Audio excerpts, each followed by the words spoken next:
이렇게 한번 인사하도록 하겠습니다. 내가 교회입니다. 당신이 교회입니다. 우리가 교회입니다. 할렐루야. 아멘. 자, 오늘 본문 말씀을 가지고 더 나은 본향, 더 나은 본향 이런 제목으로 말씀을 전하도록 하겠습니다. 한 마을에 두 교회가 있었습니다. 한 교회는 아주 전통적인 교회, 찬송가 기반으로 그리고 엄숙한 예배가 있는 교회입니다. 다른 하나는 현대적인 교회.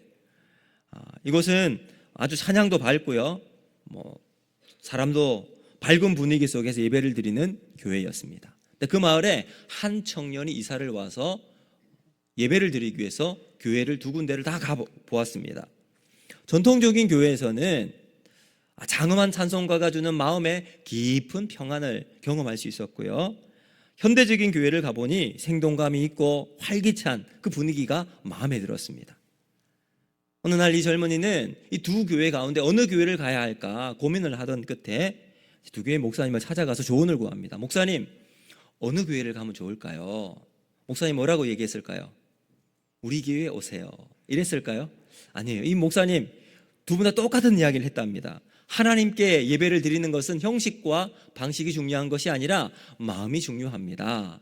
형제님, 마음이 좋은 쪽으로 선택하십시오. 그리고 그 다음 주 이 젊은이가 교회를 선택하게 되었답니다. 어느 교회에서 주일 예배를 드렸을까요? 전통적인 교회 아니면 현대적인 교회, 어느 교회를 선택했을까요? 목사님의 설교가 좋은 교회를 선택했다고 합니다. 오늘 제가 설교를 하는데 저도 좋은 설교를 하면 좋겠습니다. 자, 오늘 설교 제목을 더 나은 본향 이런 제목으로 말씀을 전하는데, 우리가 지금 창세기 23장을 보면 사라의 죽음을 통해서 장사를 지내고 매장지를 선택하는 이 부분을 살펴보고 있는데, 사라의 장례를 치르면서 아브라함이 깊이 깨달았던 것 하나가 있어요. 그것이 무엇인가? 바로 본향에 대한 마음이라는 겁니다. 자, 그래서 더 좋은 본향을 사모하는 사람은 어떤 사람인가? 오늘 본문을 가지고 두 가지로 여러분과 함께 은혜를 나누고자 하는데, 첫 번째는 바로 지향점이 다르다라는 겁니다. 우리 오늘 4절 말씀 같이 한번 읽어보겠습니다. 4절 시작. 나는 당신들 중에서 나그네요 거류하는 자이니 당신들 중에서 내게 매장할 소유지를 주어 내가 나의 죽은 자를 내 앞에서 내어다가 장사하게 하시오. 아멘. 아브라함의 아내 사라의 나이가 127세가 되었을 때 세상을 떠나게 됩니다. 성경에 여러 여인들이 있잖아요. 그 여인들 중에서 죽은 나이가 기록되어 있는 여인은 사라밖에 없어요. 그 정도로 사라는 성경에서 중요한 위치를 가지고 있을 뿐만 아니라 또 죽음을 준비하는 사람들, 물론 우리는 다 죽음을 맞이하게 될 것입니다. 그런데 죽음을 미리 준비하는 사람은 그렇게 많지 않습니다. 왜 그럴까요? 언제 죽을지 아무도 예상할 수 없었기 때문입니다. 아브라함 역시 아마도 이 자신의 아내 사라의 죽음을 예상하지 못했던 순간 갑자기 죽었던 것 같습니다. 그래서 아내의 빈자리는 더 크게 슬픔과 상실로 아브라함에게 남아 있었습니다. 힘들 때 위로가 되었고 지칠 때 의지할 수 있는 버팀목이었던 사라의 죽음, 한평생 인생의 동반자로 함께했던 자신의 아내가 죽게 되었습니다. 문제는 이제 장례를 치러야 하는데 매장지가 없었다는 겁니다. 그래서 오랫동안 함께 이웃을 하고 있었던 헷 족속에게 찾아가서 매장지를 요청합니다. 그리고 그 자리에서 아브라함은 자신을 이렇게 소개해요. 우리가 읽었던 4절, 나는 당신들 중에서 나그네요 거류하는 자다. 여러분, 이렇게 말할 수 있었던 이유는 뭔가? 삶의 지향점이 달랐기 때문입니다. 여러분, 나그네, 여행자잖아요. 우리가 저 미국이나 유럽이나 동남아시아를 여행할 때 그곳에 내가 정착하면서 살기 위해 가는 사람은 없어요. 한 일주일 아니면 길게는 한 달 정도 그곳에 머물다가 다시 돌아오지요. 그래서 내 삶을 리프레시하고 다시 힘을 얻는 방법으로 여행을 선택을 합니다. 아브라함은 자기가 살고 있는 그 땅에 자신을 뭐라고 이야기하죠? 나그네, 거류하는 자. 자기가 살고 있는 그 땅에 큰 미련을 보이지 않습니다. 세상에 얽혀서 자기의 힘을 자랑하거나 파워게임을 즐기는, 그것을 즐기는 삶을 살아가지 않습니다. 왜 그랬을까요? 아브라함의 지향점이 세상에 있지 않았기 때문입니다. 우리 역시, 우리 그리스도인들 역시 이 세상이 우리의 지향점이 아닌 사람들입니다. 세상에 미련을 두지 않고 나의 힘과 능력을 베풀기 위해서, 보여주기 위해서 우리는 우리를 자랑하지 않아야 합니다. 아브라함처럼 이 세상을 나그네와 거류민으로 살아가는 거죠. 자, 그런데 이런 아브라함이 자신을 나타내는 모습과는 다르게 헷 족속은 아브라함을 전혀 다르게 바라봅니다. 6절 상반절 한번 보실까요? 우리 같이 한번 읽어보겠습니다. 시작. 내 주여 들으소서. 당신은 우리 가운데 있는 네, 여러분, 이 헷사람들이 아브라함을 보기에는 대단한 사람으로 보아요. 그래서 내 주여, 와, 어마어마한 위대한 사람, 성공한 사람으로 이렇게 인정을 합니다. 그도 그럴 것이 아브라함은 무엇이든지 하면 다 이루는 사람이었어요. 그리고 하나님이 세우신 지도자, 그것도 그들 가운데 하나님이 주신 하나님의 지도자, 하나님이 자신들에게 주신 귀한 선물, 귀한 인물로 고백하고 있습니다. 아브라함 때문에 자신들도 덤으로 복을 받는 삶을 살고 있다고 고백하고 있는 거죠. 우리가 이 세상을 살아가면서 다른 사람들이, 세상 사람들이 우리 때문에 칭찬받고 복받는 삶을, 그러한 인생이 되기를 주님 여러분 축복합니다. 여러분, 이런 칭찬이 우리 속에 있을 땐 우리 안에 예수 그리스도가 있을 때입니다. 우리는 세상에 미련 없이 살아갑니다. 세상에 나그네요 거류민처럼 살아가는 게 우리 그리스도인이라고 그랬잖아요.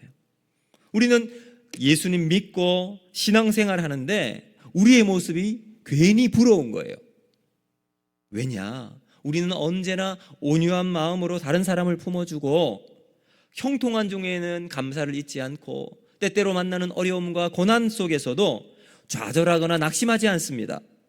오히려 믿음으로 잘 이겨내고 오뚜기처럼 탁 일어납니다.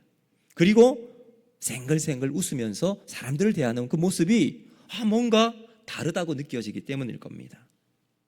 우리가 이렇게 살아갈 수 있는 이유는 바로 지향점이 다르기 때문입니다. 누가 봐도 저 사람 예수쟁이, 예수 믿는 사람이야 인정을 하는 거죠. 자, 이런 아브라함의 요청, 매장지를 요청하는 이 헷사람들의 대답을 한번 들어보시길 바랍니다. 6절 하반절 같이 한번 읽어보겠습니다. 시작. 우리 묘실 중에서 좋은 것을 택하여 당신의 죽은 자를 장사하소서. 우리 중에서 자기 묘실에 당신의 죽은 자 장사함을 금할 자가 없으리이다. 아멘. 여러분, 여기 보니까 아브라함은 참 좋은 이웃을 둔 것 같아요. 여러분, 옆에 오랫동안 같이 지내며 좋은 관계를 유지하는 이웃이 있는 것은 얼마나 큰 복인지 모릅니다. 지금 이 헷사람들은 아브라함의 좋은 이웃이었던 것 같아요. 매장지가 없다고 찾아갔을 때 매정하게 이렇게 거부하지 않았습니다. 아브라함에게 매장지를 약속해요. 아브라함이요, 말씀만 해주세요. 당신이 어디를 원하든지 딱 손으로 지적만 해주세요. 우리가 그곳을 당신에게 드리겠나이다. 참 따뜻한 이웃의 모습이죠. 공짜로 그것도 매장지를 주겠다고 하니까 틀림없이 좋은 이웃이면 틀림이 없습니다. 근데 이런 상황에 아브라함이 어떻게 반응하는지 한번 잘 살펴보시길 바랍니다. 여러분, 이제 상상의 문을 열어서 아브라함의 행동을 눈여겨 보시길 바랍니다. 우리 7절 같이 한번 읽어보겠습니다. 시작. 아브라함이 일어나 그 땅 주민 헷 족속을 향하여 몸을 굽히고, 여러분 어떻게 합니까? 아브라함이 몸을 굽힙니다. 세상은 아브라함을 향해 높다고 존귀한 사람으로 이렇게 높여주고 있음에도 불구하고 아브라함은 몸을 굽히고 있습니다. 자신을 높은 데 두지 않습니다. 12절도 같은 이야기를 합니다. 12절도 같이 한번 보실까요? 아브라함이 이에 그 땅 백성 앞에서 몸을 굽히고, 두 번이나 몸을 굽히고 있습니다. 겸손하게 낮은 자리에서 자기를 거듭해서 두고 있습니다. 겸손과 예의를 잊지 않았습니다. 사랑하는 성도 여러분, 바로 이 아브라함의 태도가 이 땅을 살아가는 우리 그리스도인들의 모습이어야 할 줄로 믿습니다. 우리 그리스도인들, 뜻이 뭘까요? 예수님처럼 살아가는 사람들, 예수님을 닮아가는 사람들, 이게 바로 그리스도인입니다. 예수님처럼 말하고, 예수님처럼 행동하고, 예수님처럼 생각하는 것. 예수님이라면 어떻게 하셨을까? 먼저 생각하는 사람이 그리스도인입니다. 이번 주 수요일 예수님께서 이 땅에 성육신하신 성탄절입니다. 성탄절은 하나님의 아들이신 예수님이 인간으로 이 땅에 오신 날이죠. 온 세상이 이 날을 기뻐하고 즐거워합니다. 왜 그럴까요? 바로 예수님이 이 땅에 오셨기에 우리가 구원받을 수 있는 길이 열리게 되었기 때문입니다. 예수님이 아기 예수로 태어나신 것부터 고난받으시고 십자가 달려 죽으시고 장사 지낸 이 사건을 우리 신학에서는 그리스도의 비하라고 말합니다. 비하, 어떤 말이죠? 비하는 스스로 겸손해서 낮추거나 아니면 남이 상대방을 업신여겨서 낮추는 경우 비하라고 말합니다. 예수님이 비하하세요. 왜요? 하나님이신데 인간으로 오신 거예요. 그것만큼 낮아지심이 어디 있겠습니까? 하나님이신데 하나님과 똑같은 자격을 가지고 계신 그 예수님께서 다 내어버리시고 인간의 모습으로 내려오신 거예요. 왜 그러신가? 우리를 구원하실 수 있는 유일한 길이 그 길이기 때문이었기 때문입니다. 이것만큼 낮아지신 사건이 세상에 어디 있겠습니까? 하나님이신 예수님이 인간의 모습으로 이 땅에 오신 자기 비하의 사건. 그리고 예수님은 십자가를 지시기 전 최후의 만찬을 하신 후에 제자들의 발을 씻기셨어요. 여러분, 발을 씻기 위해서는 어떻게 해야 됩니까? 무릎을 꿇어야죠. 엎드려야 합니다. 바로 그것을 예수님의 겸손을 상징적으로 보여주는 사건입니다. 오늘 본문 속의 아브라함도 몸을 굽힙니다. 마치 예수님처럼 자신을 한없이 낮추고 겸손하게 햇사람들에게 엎드리고 있습니다. 여러분, 여기 엎드리다라고 하는 단어는 단순하게 몸을 이렇게 숙이는 것으로 인사하는 정도가 아니에요.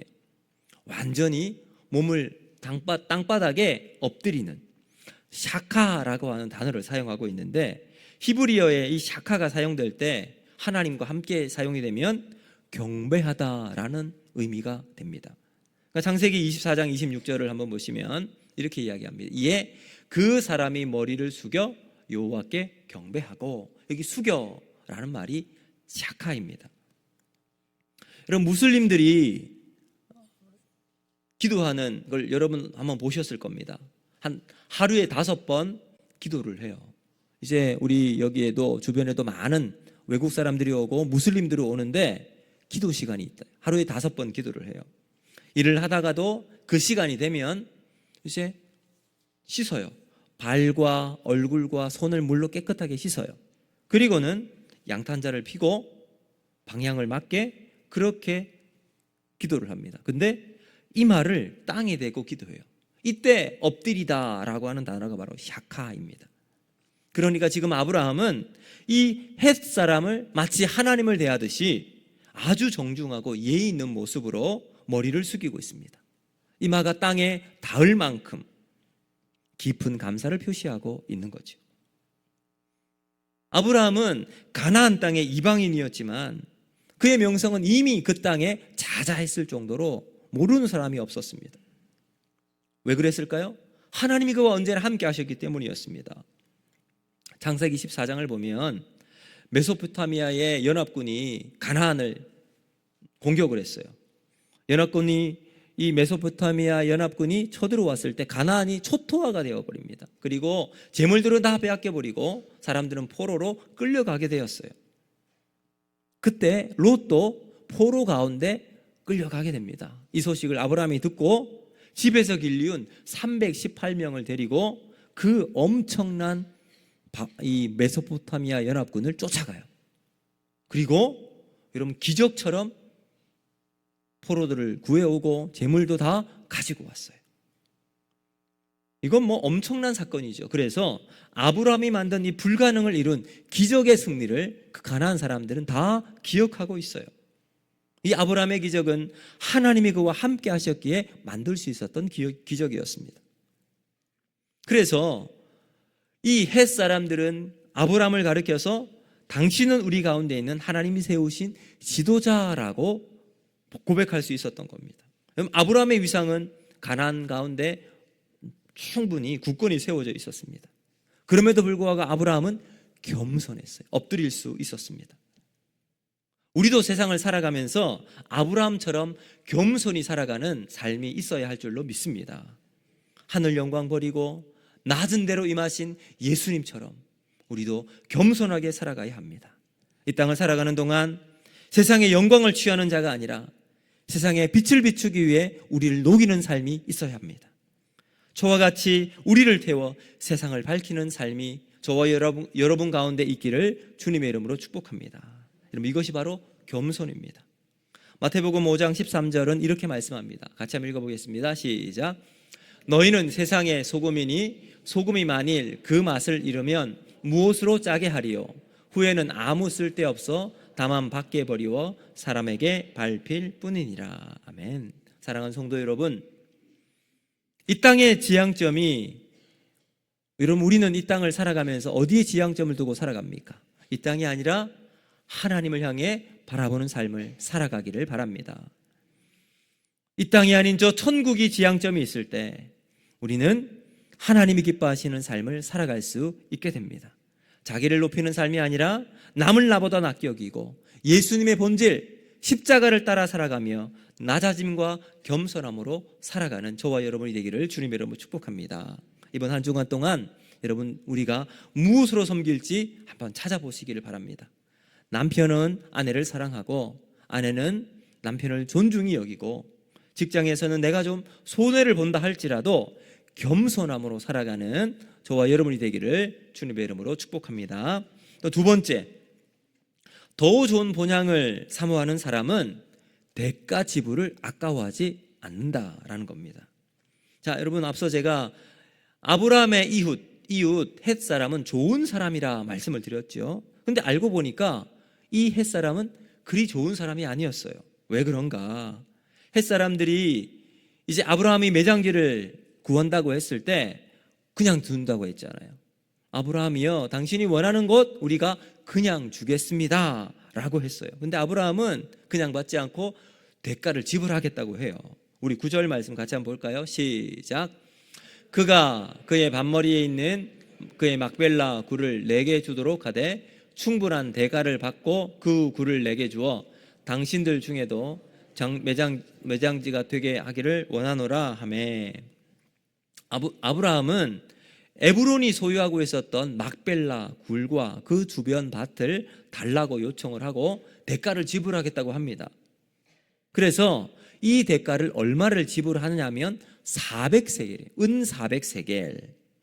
이 은 400세겔이 얼마의 가치가 되는지 여러분 잘 모르실 텐데 제가 비교를 한번 해드리겠습니다. 예레미야 선지자가 아나돗에 있는 밭을 사는데 은 17세겔을 줍니다. 그리고 다윗은 제사를 드리기 위해서 아라우나의 타작마당을 사는데 은 50세겔을 사요. 그리고 이 아우라나의 타작마당은 아브라함이 이삭을 바쳤던 모리아산이었는데요. 그 모리아산에서 나중에 다윗성 예루살렘 성전이 세워지게 됩니다. 자, 그런 의미에서 보면 아브라함이 지금 지불하고 있는 은 400세겔은 얼마나 큰 금액입니까? 아브라함이 충분한 대가를 주고 매장지를 내가 사겠다라고 하니까 이 헷사람 에브론은 아주 그냥 터무니없는 가격으로 400세겔을 불러요. 아브라함이 이 가격을 그냥 그대로 받아버립니다. 흥정도 하지 않고 부르는 가격 그대로 지불하고 있어요. 여러분, 이런 아브라함 참 어떻게 이야기할까요? 어떻게 보면 세상 물정 모르는 사람, 참 답답한 사람도 이렇게 답답한 사람이 없을 겁니다. 아브라함이 지금 속고 있는 걸 아는지 모르는지 뻔히 보이는 그 저 얄팍한 속임수에 그대로 그 값을 다 지불하고 그 밭을 삽니다. 자, 그런데 여러분, 여기 중요한 것이 있어요. 비싼 대가를 지불한 땅을 사면서 잘한 것이 하나가 있는데, 그것이 뭐냐? 바로 에브론이 아브라함에게 자기의 땅을 넘기는데 아브라함은 충분한 대가를 주고 넘기며 증거를 남깁니다. 자, 15절과 16절 말씀 같이 한번 읽어보겠습니다. 시작. 내 주여, 내 말을 들으소서. 땅값은 은 400세겔이나 그것이 나와 당신 사이에 무슨 문제가 되리이까? 당신의 죽은 자를 장사하소서. 아브라함이 에브론의 말을 따라 에브론이 헷 족속이 듣는 데서 말한 대로 상인이 통용하는 은 400세겔을 달아 에브론에게 주었더니. 아멘. 자, 여기 보면 이제 두 사람 사이에 약속을 하고 은 400세겔을 지불합니다. 우리가 하나님의 약속은 영원한 약속이라고 하는 것을 믿으면 그 약속은 내 데에서 끝나지 않잖아요. 내 다음 세대 10년이, 20년, 50년이 지나도 그 약속은 영원히 이어지게 됩니다. 그냥 두 사람이 약속해서 결정을 하면 당사자 간의 계약이 성립이 될 수 있어요. 그런데 후대로 가면 이게 잘 희미해져 버리는 거죠. 후대는 잘 모릅니다. 그런 의미에서 여러분, 우리 교회 안에서도 저는 우리 교인들 사이에 금전적인 거래는 하지 않았으면 좋겠습니다. 만약 하시더라도 할 경우에는 반드시 계약서를 쓰기를 바랍니다. 아니, 믿는 사람들끼리 뭐 좋은 말로 하면 되지요. 처음에는 다 좋은 말로 했다가 나중에는 원수가 되는 경우가 너무나도 많기 때문에 그렇습니다. 왜 그럴까요? 생각이 다르기 때문에 그래요. 그래서 일을 할 때 계약서를 작성하고 그리고 나서 확실하게 이야기를 하는 겁니다. 자, 아브라함이 딱 에브론에게 이렇게 한 거예요. 400세겔을 주고 그 중에 많은 사람들이 그것을 직접 보게 했다는 거죠. 그런데 여기에 더 중요한 것이 있습니다. 그것은 무엇인가? 바로 중요한 것일수록 값을 많이 치르게 되어 있다고 하는 겁니다. 비싼 값을 아까워하지 않고 치러야 거기에 의미와 가치가 살아나게 됩니다. 그 의미가 뭘까요, 그러면? 왜 사라의 매장지 막벨라 굴이 그렇게 중요한 장소가 되어 있는가? 그럼 창세기 23장은 두 가지로 중요한 핵심이 있습니다. 첫 번째는 사라의 죽음이고요. 두 번째는 매장지예요. 막벨라 굴에 묻혔다라는 것이 23장의 중요한 핵심적인 내용입니다. 당시 사람들은 사람이 죽으면 고향 땅에 사람을 묻어요. 아브라함과 사라의 고향은 어디입니까? 이 갈대아 우르입니다. 메소포타미아에 있는 그 지역이 고향입니다. 거기서부터 아브라함과 사라가 출발을 했습니다. 그런데 아브라함의 아내 사라가 죽고 난 다음 아브라함이 매장지로 정한 곳이 어디예요?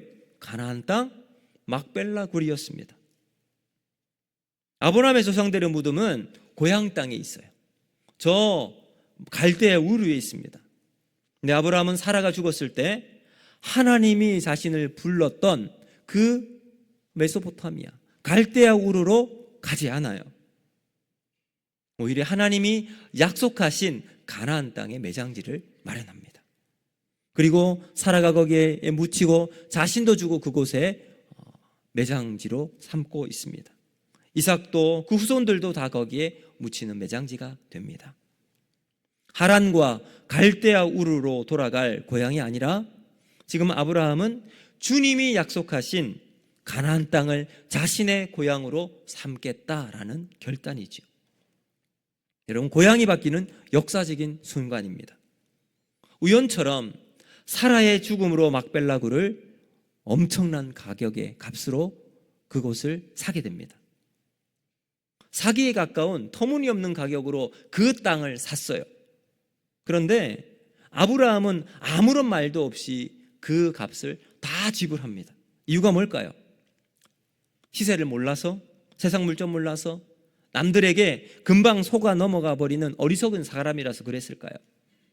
그럴 수도 있지만 성경은 다르게 우리들에게 이야기를 하고 있는 거예요. 아브라함은 하나님이 부르시고 약속하신 바로 그 땅을 자신의 고향으로 믿으며 이제 자신이 돌아갈 곳은 자기가 떠나온 곳이 아니라 하나님이 나에게 주신 이 가나안이 나의 믿음의 고향이라고 믿고 있는 겁니다. 그럼 값은 중요하지 않았습니다. 사람들이 자신을 속여서 비싼 값을 매기는 것도 중요하게 여기지 않았습니다. 아브라함의 중요한 것은 바로 하나님이 자신에게 주시는 진정한 본향, 영적인 고향을 확정하는 이것이 너무나도 중요했기 때문입니다. 본질을 따라 살아가는 삶이 아브라함에게 있었다는 겁니다. 그러므로 사랑하는 성도 여러분, 가치 있는 것을 중요하게 여기기를 바랍니다. 다른 사람이 중요하게 여기는 것을 가치 있게 보는 것이 아니라 하나님이 가치 있게 여기는 것을 소중하게 여기는 이 믿음의 눈이 있기를 주님의 이름으로 축복합니다. 여러분, 거기에 우리 인생을 걸어야 해요.